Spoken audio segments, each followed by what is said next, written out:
I'm going to just jump right into this. How many of you actually are aware of HeartMath? Just curious here.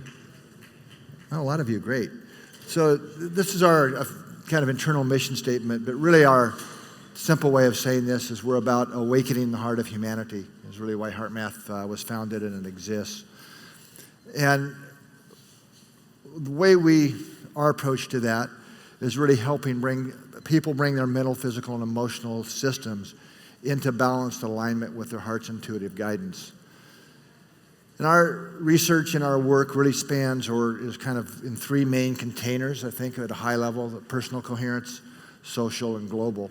And I'm going to try and just touch very briefly on each of those today. It's like 30 years of research into 20 minutes here. We'll see what we can do.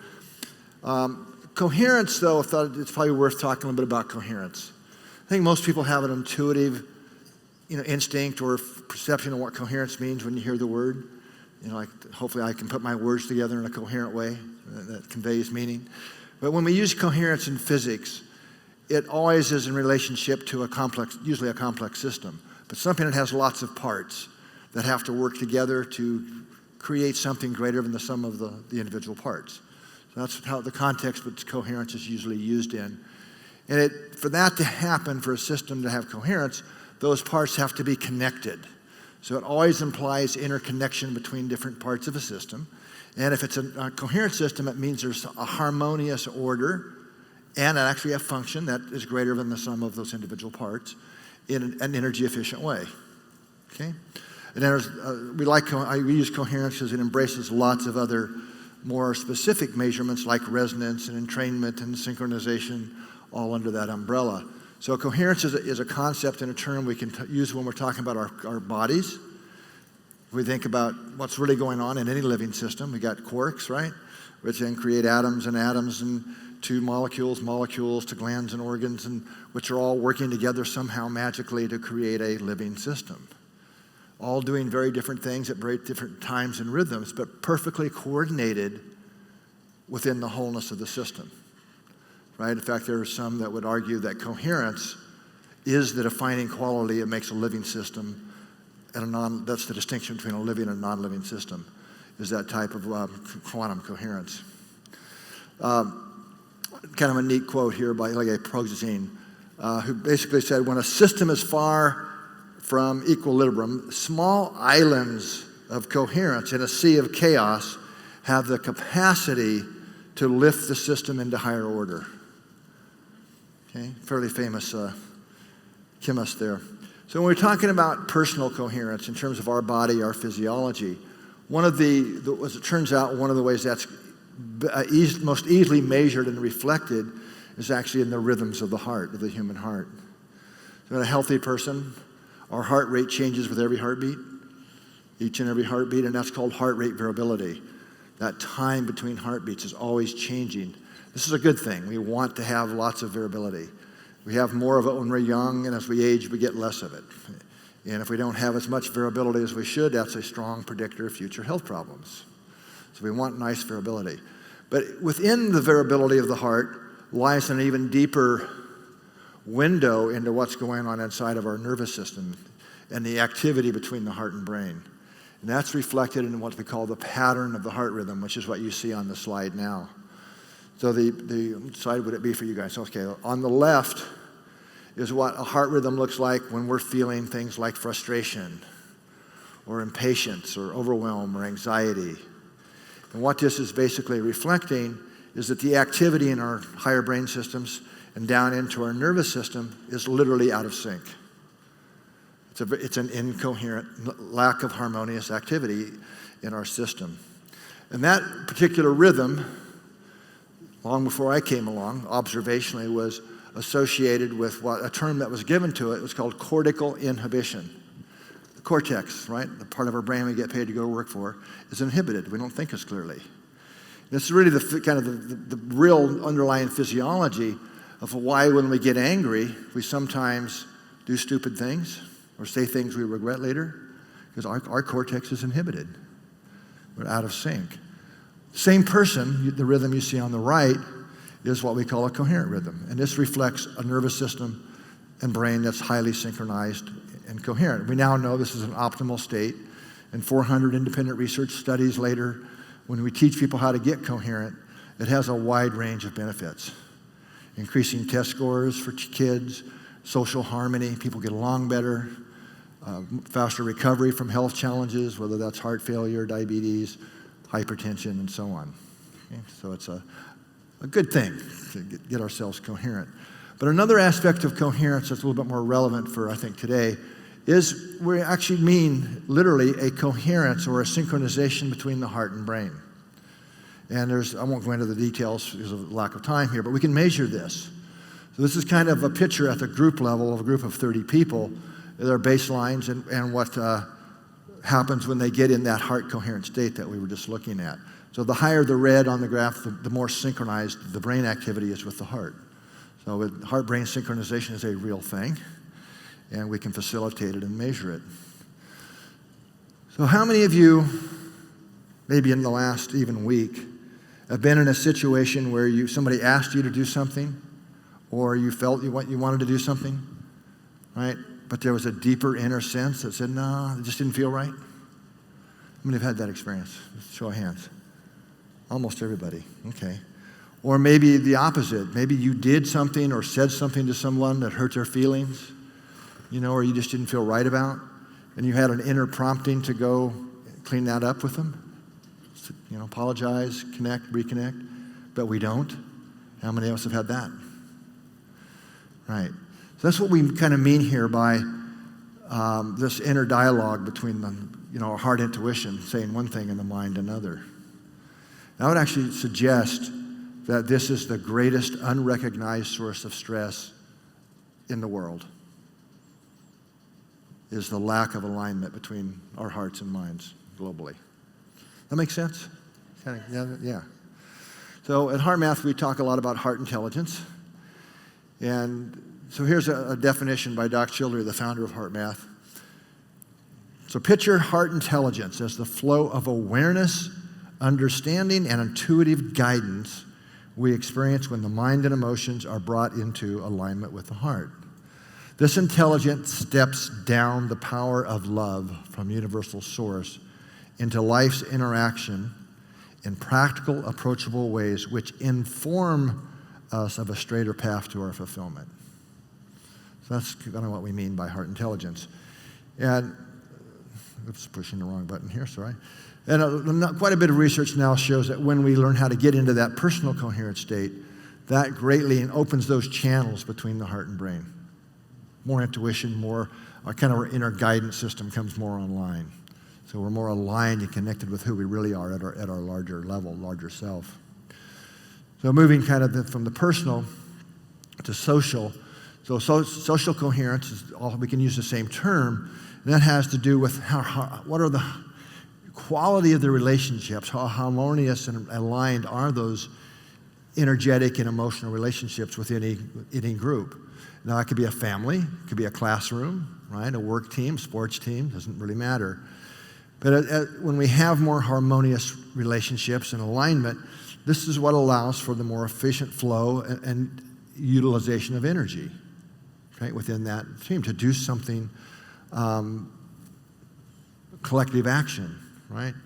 And more studies and data are actually showing that a literal group field is formed when we come together in groups, and it's directly related to those emotional bonds. Doesn't mean everybody has to be best friends, right? But if we have those, what I'll call it energetic separations, probably all know what I mean by that. I'll work with you, but that's it, kind of thing. Then we really we block ourselves from that group field and that shared information that can be shared through the field. So synchronization, as it turns out, and many studies are now showing how getting in sync is absolutely critical for optimal performance, or really the sustained activity of any group or family.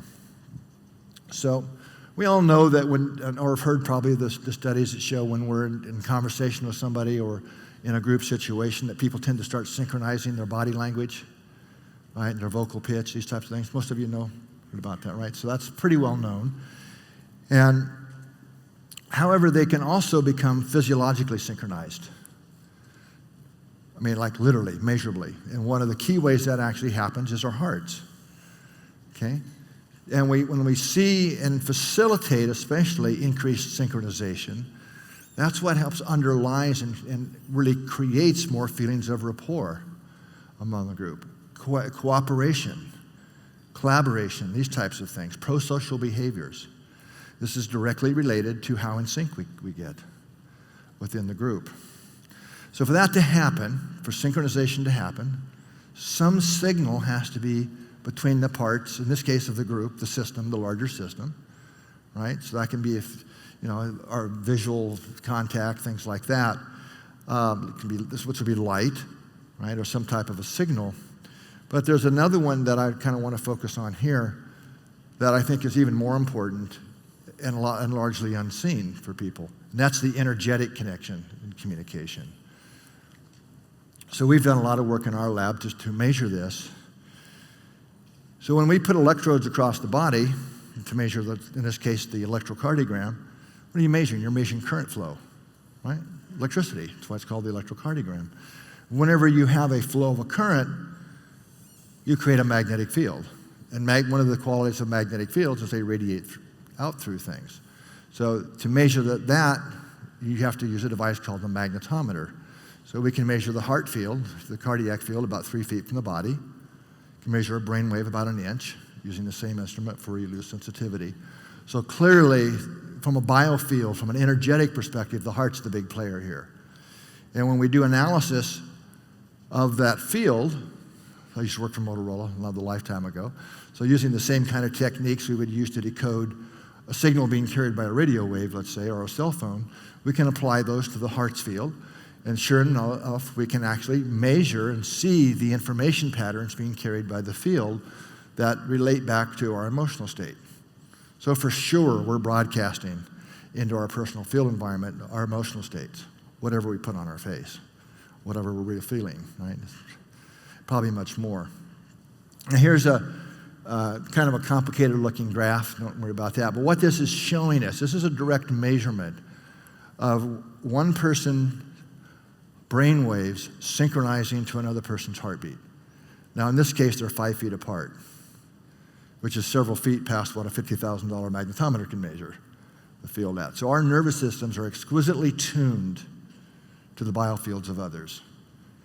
And not only are we detecting them, but we are synchronizing and in meaningful and measurable ways, especially when we're coherent.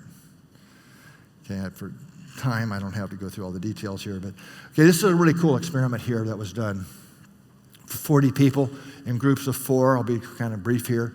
Basically, the essence of this experiment was when they trained 3 of the people in these groups, 10 groups of 4 in each group, and one person was naive to the experiment. The question was, when these people shift into coherence, that heart coherent state, and their personal field environment is measured more coherent, does that have a measurable effect on the person who doesn't know what's going on? Okay, the slide kind of gives it away. Yes, it has a measurable impact on lifting other people into a more coherent state, even though they have no knowledge of what's happening. Okay, so lots of implications of that.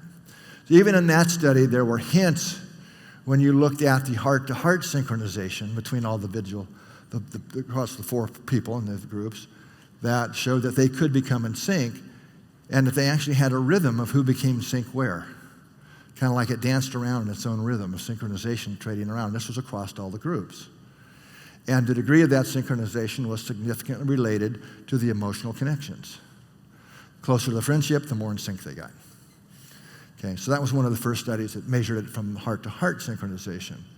Now this is actually data from a study we did in our lab, as our focus has been on more the social side of coherence in the last couple of years. And you can take a group, in this case we did, and we had them basically use one of our techniques called, it's basically a heart meditation called heart lock-in. Some of you may know that, where you lock into the heart and radiate appreciation, love to yourself and others. So we had them do that to the world, feeding a global field environment. They became more synchronized as a group, certainly more coherent individually. But then we had them pair up and say, okay, I'm going to focus on sending my love and appreciation to you and you to me and you two to you two and so on, right? In the same group of 20 people. And this is what happened. the degree of pairwise synchronization, in fact, this is the actual data you see here, it's amazing. It's almost unbelievable, but it's actually true, and you can replicate this fairly easily. So when we really take our intention to send our love to someone in particular, it increases that pairwise or individual synchronization between those two individuals. Okay? So kind of moving more to the global level, what we're suggesting in our Global Coherence Project is that we are all connected. Our magnetic fields that we produce through our hearts and brains are connected to the Earth's magnetic fields. This is a whole presentation itself, so I'm going to just leave it at that. And that basically we're in a giant feedback system, right? And that when we come together in groups like we are here, right, or we facilitate in our schools and classrooms and so on, when we become coherent together, that creates a stronger signal that we're feeding the field, putting into the field environment. It amplifies it. It's nonlinear, which helps other people wake up, right? And then they help feed the field. So it's this giant feedback loop between humanity and the Earth itself. So, means I only have about 2 minutes left. I was going to teach a technique and experience it called shift and lift. I'll go through it quickly, and hopefully we can remember the steps. This is, if we know that we have a personal field environment, this is a technique to help us that you can use anytime, anywhere, eyes open when you're in a meeting or in a conversation with someone, especially if things are kind of go south a little bit. This is a great technique to use.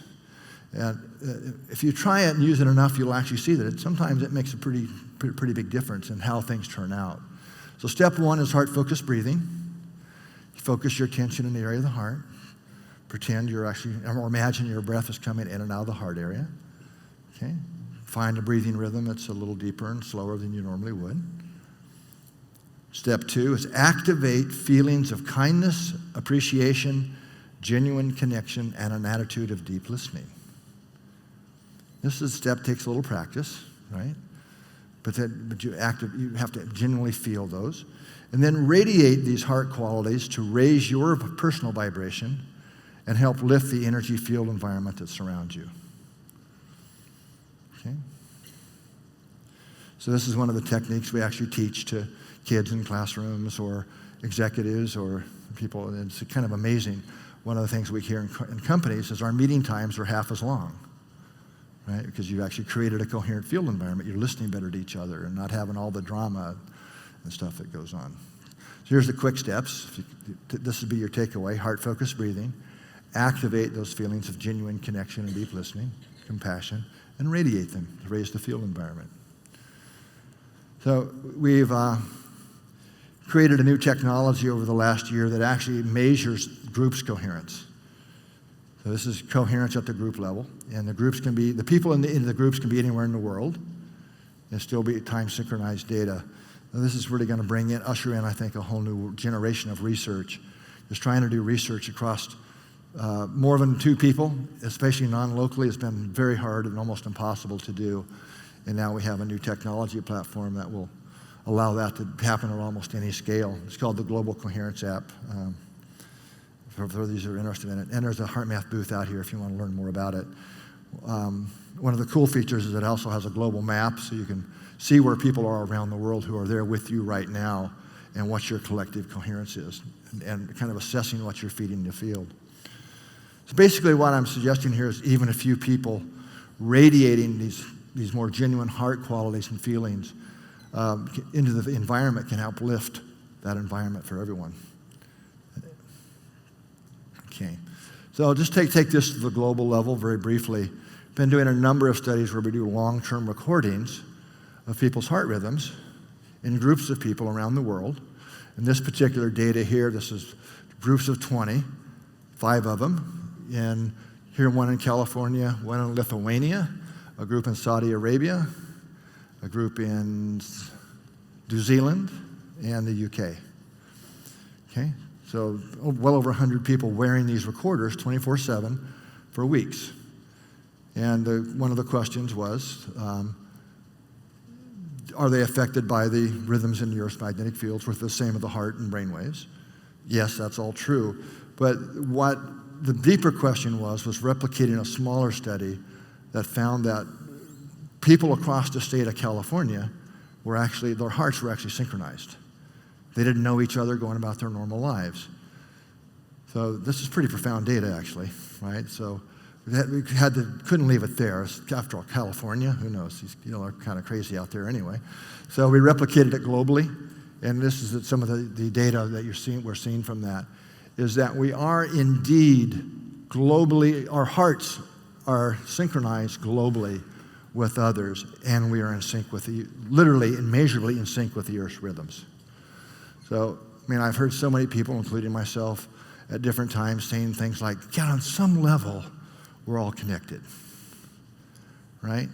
Well, here's an actual measurement of how we are indeed interconnected in a very profound and measurable way.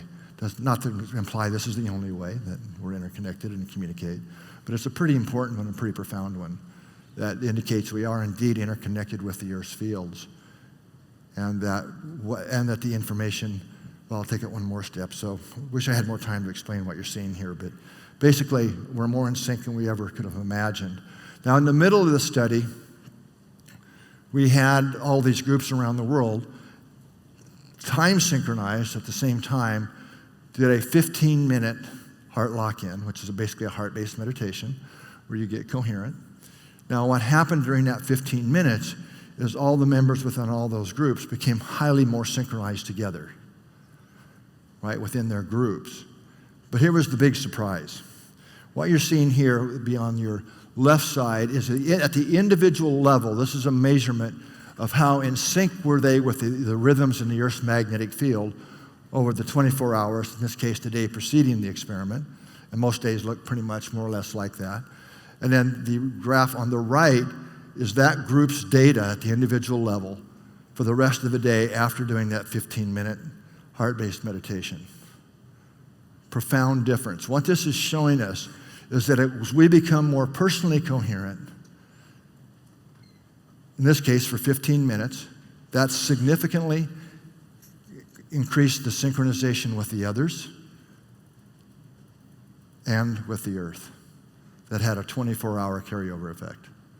So just being in that heart coherent state for 15 minutes significantly increased our connection and our synchronization with the Earth itself and the rhythms of the Earth, which is a good thing. So I wish I had more time, because more and more studies are now showing that there's a lot of benefit to being in sync with the Earth, that it's an actual energy source that we can draw energy from. So my parting thoughts today is I'd like to suggest that and invite you to pause throughout the day, not just today, but every day. Do kind of an inner check. Ask yourself, what am I feeding the field? Right? What's the ratio of today? Am I feeding the field more anxiety or overwhelm, frustration maybe? Not that any of you ever have that. This is the SANS conference, right? Versus, how much am I really contributing to the field? Love, appreciation, kindness. So what I'm saying here is it counts. Not just for us and our own health, but it really does reach outside of us and affect it in a measurable way, certainly those in our local environment, but globally.